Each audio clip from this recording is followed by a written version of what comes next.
What is happening, fellow fantasy GMs? I am JJ Wang. He is the bearded one, DJ Dove. And with our powers combined, we are the Fantasy Couriers. Oh yeah, J Wang. Miami has the Dolphins, the greatest football team. They took out those my Super Bowl pick Ravens last night. I am walking on sunshine today. The biggest choice I had to make was, do I wear my Tua jersey? Do I wear my Howard jersey? But we'll talk about that later because that's the highlight of my day. How you doing, man? I'm doing good. I didn't. So I'll let you have that game to yourself. I really didn't get to watch any of it. You seem way excited, but I feel like it was just a rollover of this past week's games where just No. it's not very good. Honestly, at halftime, I texted one of my good friends is a Ravens fan. I texted him and I said, "Wait, is this a replay of the Bills versus the Jaguars?" Yeah. Because it looked totally like that. But we'll get to that in a second. But yeah, everybody hit us up on Twitter, the Fantasy Couriers at gmail.com, on Facebook, Instagram, YouTube comments would be great. And hit us up on our website, thefantasycouriers.wixsite.com/website. JJ Wangs will tell you some cool things coming up where you can give some input. That'll be later on in the show. Pay attention to that. And we'll try to have that up on various places where you can be part of the show. We want to get you in here. We'd like to have you as part of our team. 50 subscribers is our goal for September. For my golly, it's November. We're gonna get these. Where's our three 47, friends? I think. 47. I saw. Where's our three friends? We need three friends. Come on, if you're a friend of ours, if you just people. turn this on and go, wait, what are these guys saying? Go to what is it, YouTube, and click like, and then you can click turn off notifications if you don't want to hear from us again. But just make us look good. We want to feel good about ourselves. The only way we feel important is by having social media presence, right, Jay?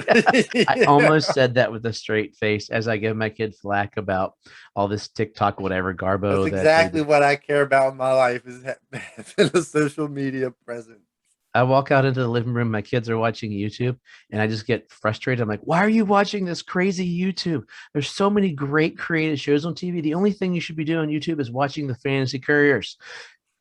Okay, and we have a Draftkings contest one of these weeks. I think before week 17, one of us should win first. No, not gonna happen. But anyway, it re-ups. If you want to hit us up, I can give you the link. I'll pop it up on some of our sites here for us. Probably put up the promo again, but we grabbed a couple the other week. I think I'm ready to finish third. I don't know, fourth. I think this week I started out strong and then I just totally tanked. But you probably got last, right? Yeah. Okay, cool. Thanks for the dollar or paying our I fans. mean, I only put $10 in my DraftKings account, thinking I would be able to win at least once and get my, be able to play a little longer. But from the way it's looking, I've got about a 10 week shot here, so it might be almost over. They should have matched the $10 if it's your first time in. Oh, I mean, maybe. But yeah, looking up, we're jumping into the week. It is week 10. We are basically 5 weeks left in the fantasy regular season, unless you did something weird with your league and forgot that we have 17 games in an 18-week season this year. So we had Thursday night football, and it was a humdinger of a game. It was, for most people in the world that were not from Miami or an idiot in Virginia who loves the Dolphins, it was a pretty terrible game. It really was, as I mentioned earlier, pretty much the Jaguars versus the Bills game 2.0.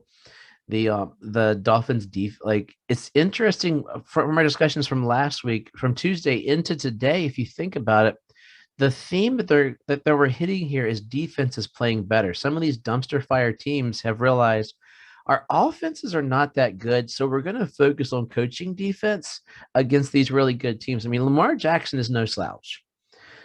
Mark Andrews no slouch. The offense is pretty decent for Baltimore, but Miami played them very well. He looked like a deer in headlights at times.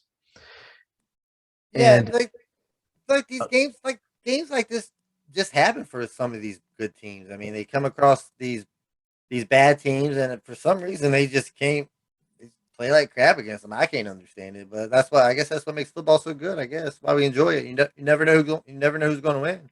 The biggest story for us truthers that really messed up my fantasy team is Tua. Tua didn't start. They were talking about the middle. He had a middle broken finger on his left hand, being that he's a left-handed quarterback. That is not fractured, broken, whatever. It's not a good thing. And they thought they'd set him one more week to heal. And then Brissett looked like his knee was. I thought Brissett had his torn ACL. The way he went down, the way he was holding, they said they could hear him scream in the stadium. And then he's up walking around like he's king of the world. They put Tua in for a little bit, and the coach is like, "Oh no, stay out, Brissett. Hold on." And today he came out. Flores came out and said, "Hey, Tua looked too good. I had to leave him in." Tua had a decent night on a regular week. That's a 300-yard passing game. So my question is, if Tua was healthy enough to be the backup quarterback and come in and play like that, why was he not starting? That literally makes absolutely zero sense. You know that thing where coaches outcoach and try to outsmart themselves and look like the smartest guy in the room? That's all I I mean, can I think. guess. I mean, if you want to put a terrible quarterback in, like Brissett in there and over Tua, who's obviously can play, and I Ironically, just thought that was just beyond stupid. Brissett's first half numbers were close to Tua's second half numbers. So all in all, they had 314 yards or something, I believe, for a day as a tandem quarterback, like the old Jameis Winston, Ryan Fitzpatrick thing, but a little bit lower scale. But I think he did look good. You saw it when he came in initially, the ball was floating, so I was worried about the finger, and then he seemed to get into it, score that touchdown. I mean, I think we could have hit that Albert Wilson touchdown if you saw at the end of the game when I was like, oh, Baltimore's going to come back. And then Albert Wilson, they totally missed coverage, came around to the left side, totally wide open, and had 50 some odd yard reception, which Albert Wilson is right up there with Devontae Parker, my favorite people in the world because he just dropped so many balls. But a real takeaway from this game that I'm not sure if I'm worried or just figure it's one of those weeks was Mike Gesicki, who was rising in the tight end ranks. I would say many could argue this year 5 to 7 is where you would want to if you had to rank them weekly, but he had 0 catches for 0 yards for 0 touchdowns for 0 points. That was a big offer. If you were a Gesicki owner, would you be worried? I mean, yeah. I mean, I don't think he had a very good game last week either, did he? I think because he had that stretch where he was really good. I feel like last week he kind of came down a little bit. Could be wrong. Yeah, but 0 for 7, especially when you're pretty much when you're like the number one target out there. You can't get 1 catch on 7 targets. You're looking at Brian Edwards numbers right there. I mean, it's pretty. He was 4 for 54 last week. I mean, his numbers the last 2 weeks have been 3 for 48, 4 for 54, but I'm not super terrified yet. Another offer. I mean, the first week of the year was an offer versus New England. This week was an offer, but this week's offer, at least he had 7 targets, which means the ball's coming that way. A couple of the drops he had were he just got clocked a couple times.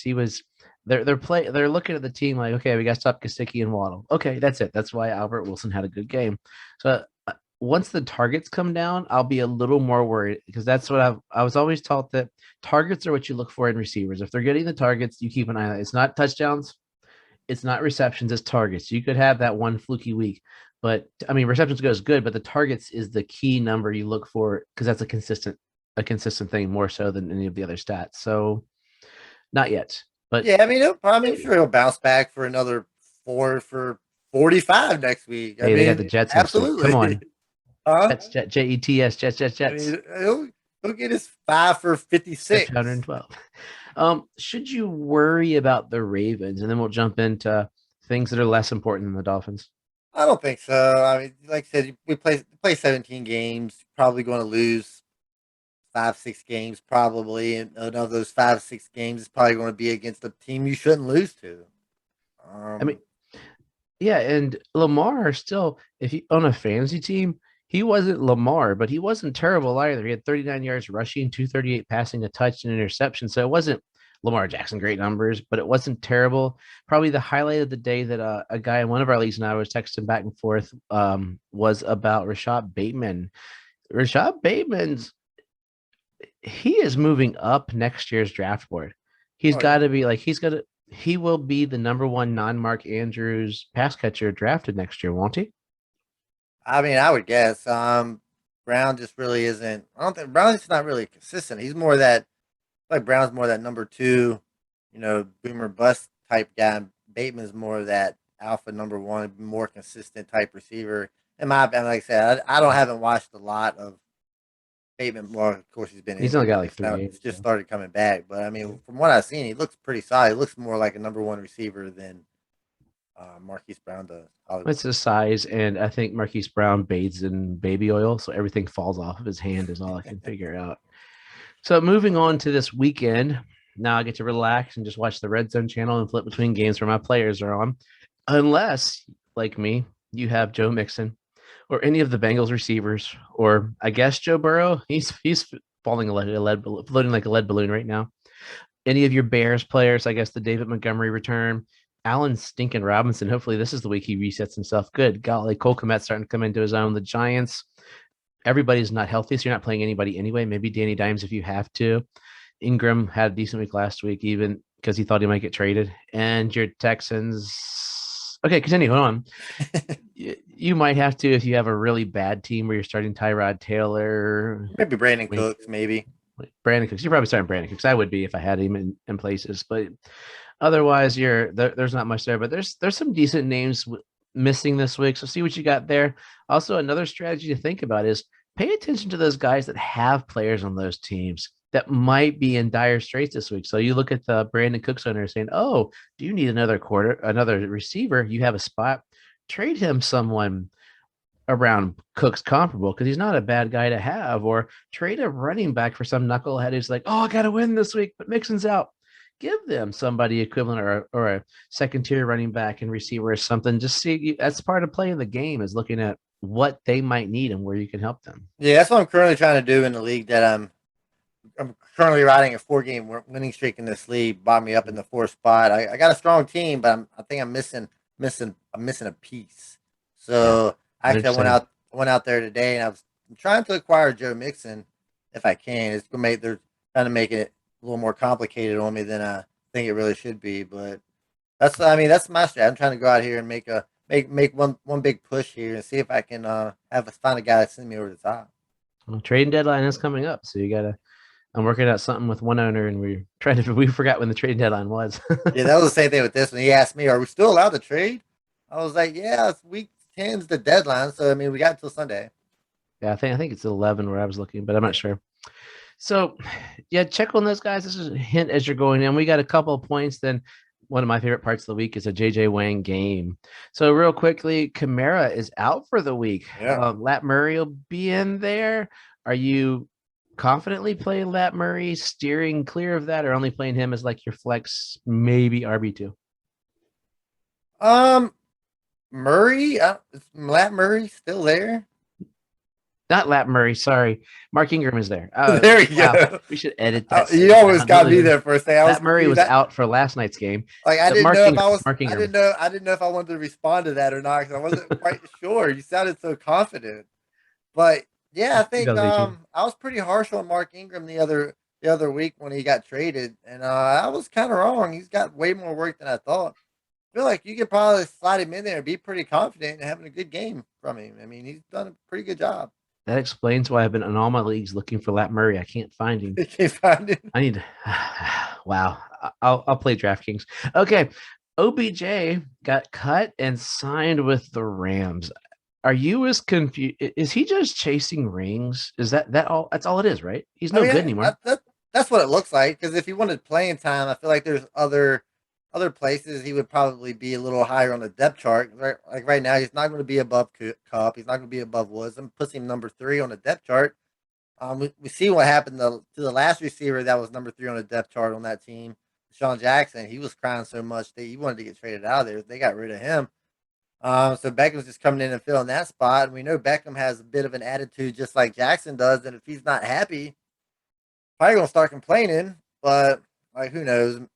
Stranger things have happened, I guess. I guess when you get put in a better situation, you might act a little better until things don't go your way and your true self actually starts coming out.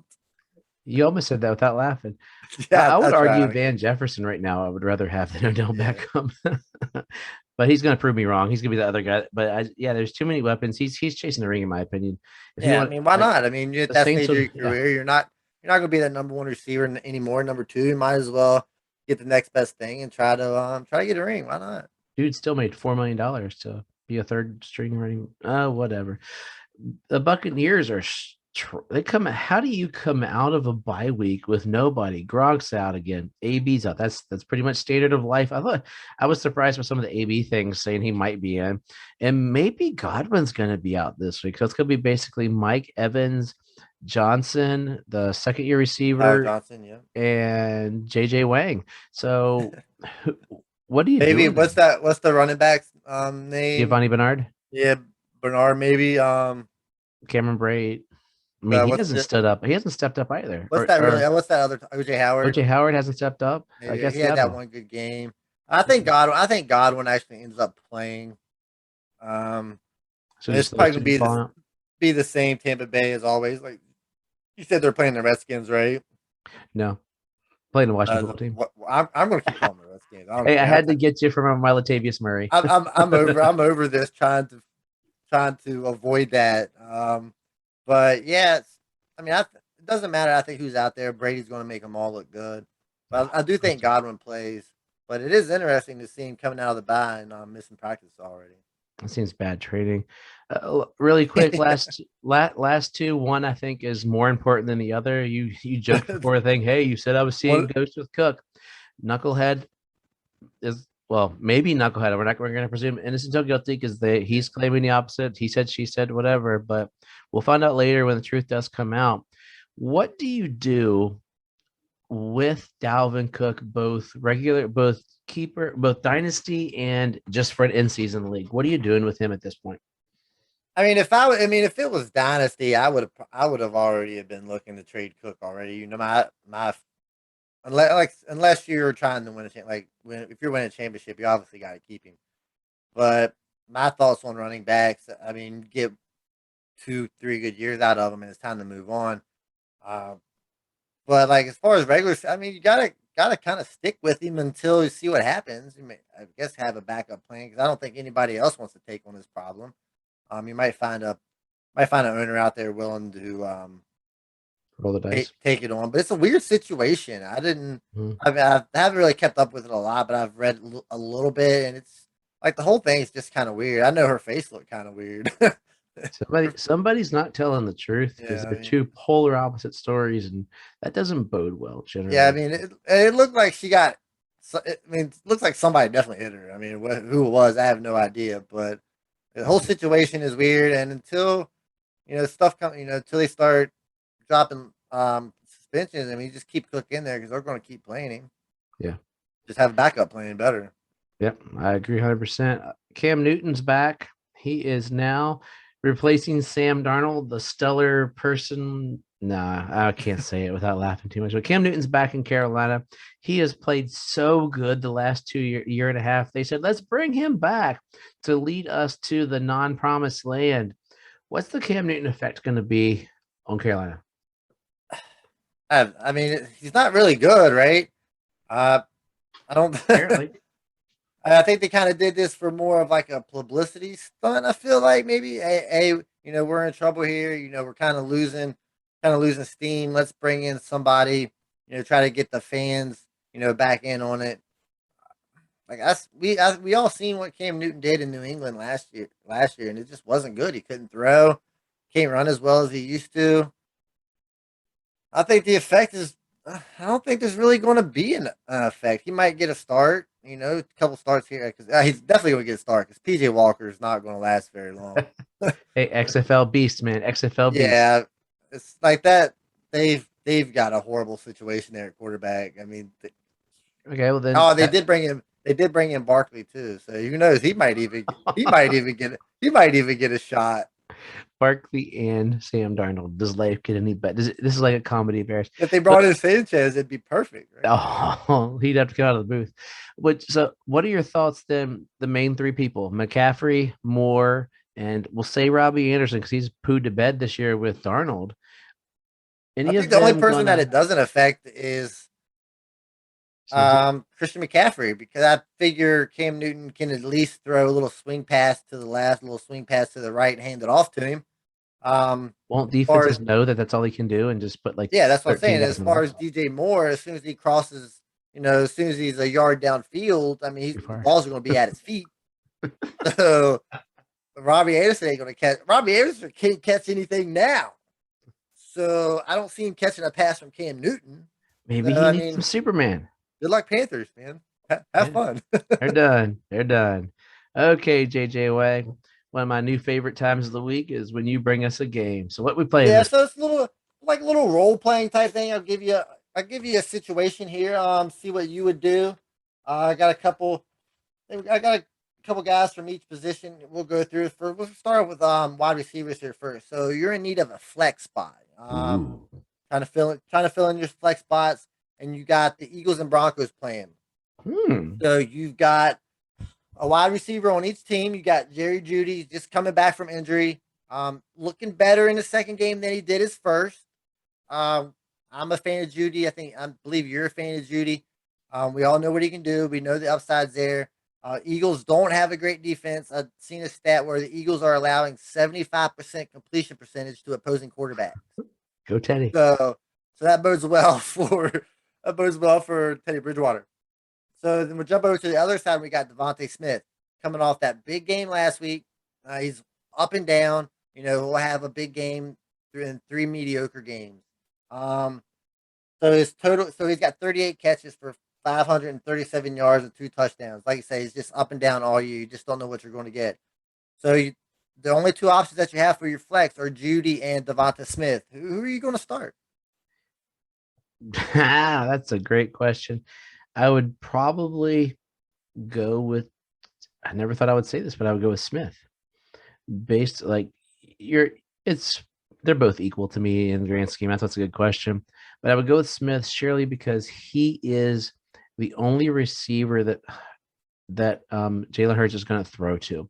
Whereas Jeudy will be competing with probably their number 2 receiver, Tim Patrick, their off the bench scrub receiver, Cortland Sutton, and Noah Fant, who's coming off the COVID list. So just surely for that reason, I think their numbers will be probably fairly comparable. I think Jeudy will do it with less reception. So PPR, you're going to get more receptions from Smith because they'll probably him and Waddle seem to be doing similar kind of things, just getting hit right off the line or whatnot. So I would take Smith for the reason just who's left. Yeah. It's a tough one. Like I said, I don't know if Judy's completely back yet, so I'd probably go with Smith right now. I think Smith has a little bit more like touchdown upside. I want to say at this point, Judy's not really a touchdown scorer. He hasn't really scored a lot of touchdowns even last Fant year. and Sutton. But like I'd go with Smith on that as well. Like I said, it's really close. I don't think. I mean, it could go either way. But this next one I got here, it's running backs. You're looking to make a trade here. You got Stephon Diggs on your team. He's not a running back. But so you're looking to trade Stephon Diggs. You're not happy with his performance. He's currently the 22nd ranked wide receiver.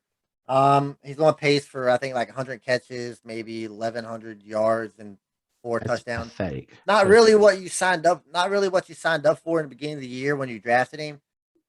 So you're looking to trade Stephon Diggs and a piece for a better player, and you've got two running backs on your teams. You got Javonte Williams, who's currently the 25th ranked running back, got 95 carries, I think 466 yards and a touchdown. He's also got 22 receptions and a touchdown. He's getting 45% of the snaps. And then the other one is Melvin Gordon, currently the 15th ranked running back, right? Like Melvin Gordon, 15th ranked running back, still getting his run. He's playing 55% of the snaps. He's got 109 carries, 475 yards, 4 touchdowns, and then he's got the 20 receptions and the 2 touchdowns receiving. So, along with Stephon Diggs, you got to send one of those guys out in a trade. Which one are you sending? Are you sending Javonte Williams or are you sending Melvin Gordon? I'm upgrading my running back, so I got to send Javonte Williams. People are not going to look. If you're watching the video, you saw my look of Melvin Gordon disgust. Melvin Gordon's a guy that I had on my team for about 15 seconds, then got rid of him.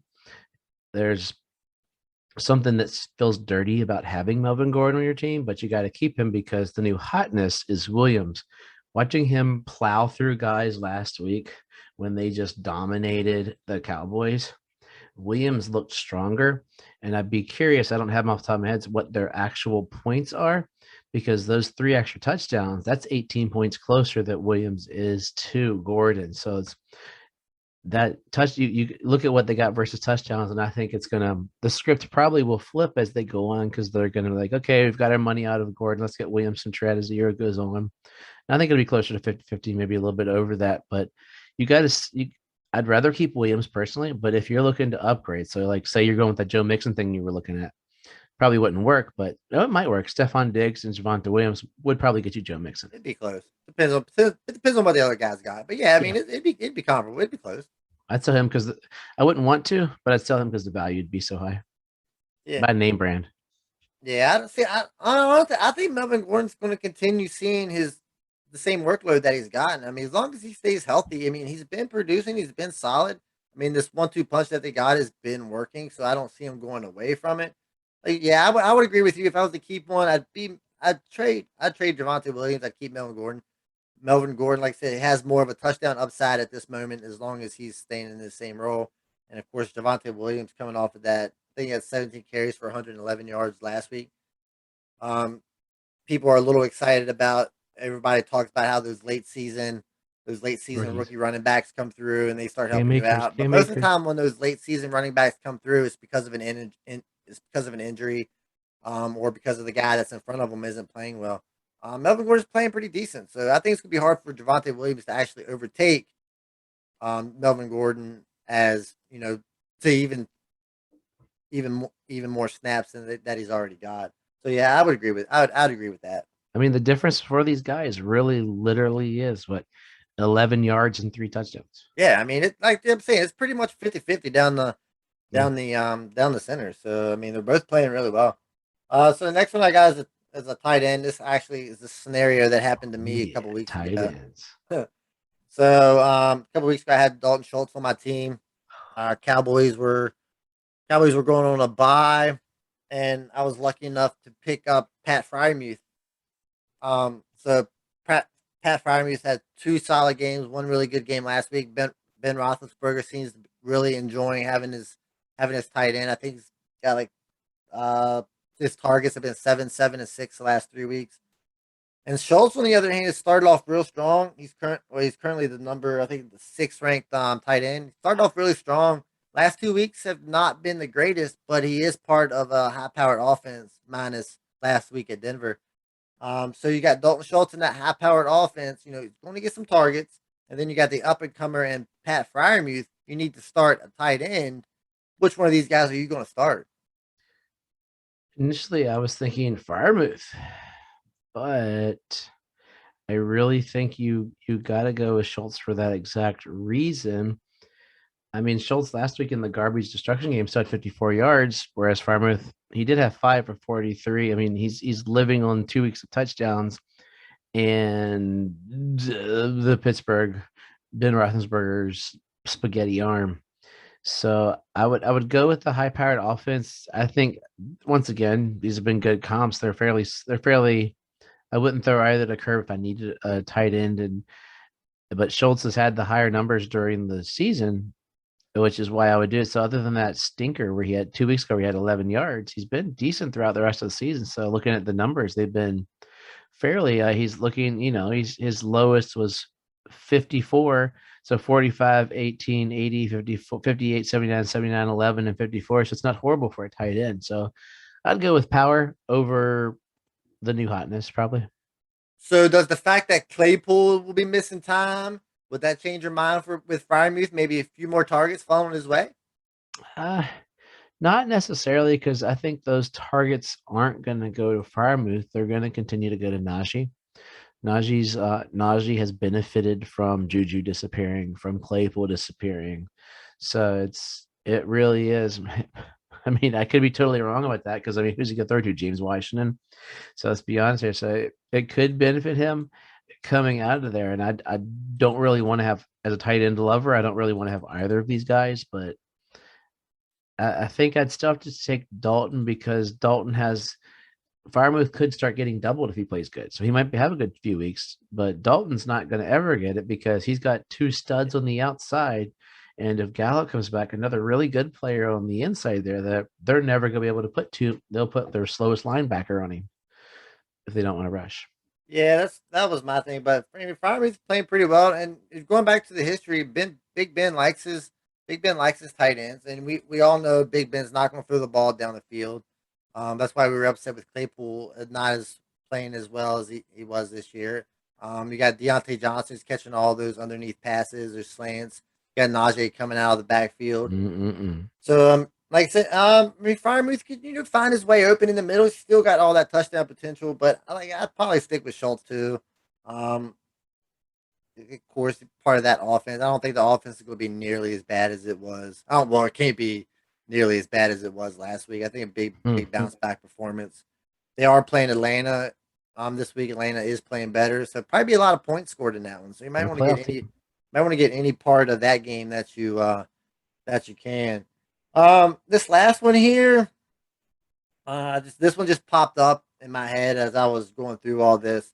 So you're in a super flex league, right? You're in a terrible position with your second quarterback, and you're having to start Jared Goff as your second quarterback. You're in a rough spot, right?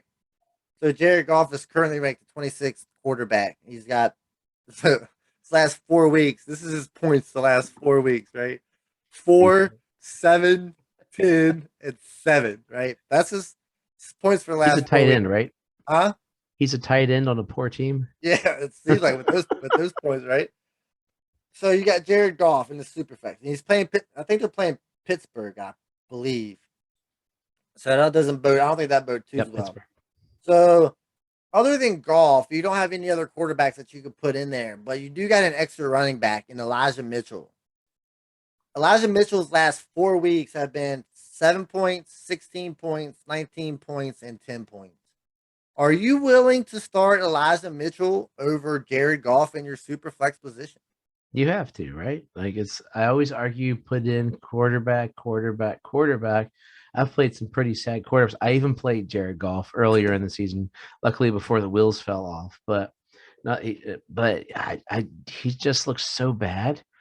And his next 3 games are Pittsburgh, Cleveland, and Chicago. At Pittsburgh, at Cleveland, but home versus Chicago. But still, none of them are. Chicago is actually of those 3 teams allowing the least amount of quarterback passing yards. They're at 218, whereas the other 2 are at 243 and 268. Pittsburgh and Cleveland. So, yes, because you can't do worse than 4. Elijah Mitchell will catch 4 balls, right? I don't know. Oh no, he won't. He'll run for 40 yards. He won't catch the ball. That involved heavily in the. Yeah, true. Yeah, like I said, in the last 4 weeks, Mitchell has scored more points than Goff. I don't see that really changing. I don't see Goff coming in and putting up a 20-point game. But I mean, I see Mitchell, going somewhere between 15 and 20, maybe. He had 5 receptions last week.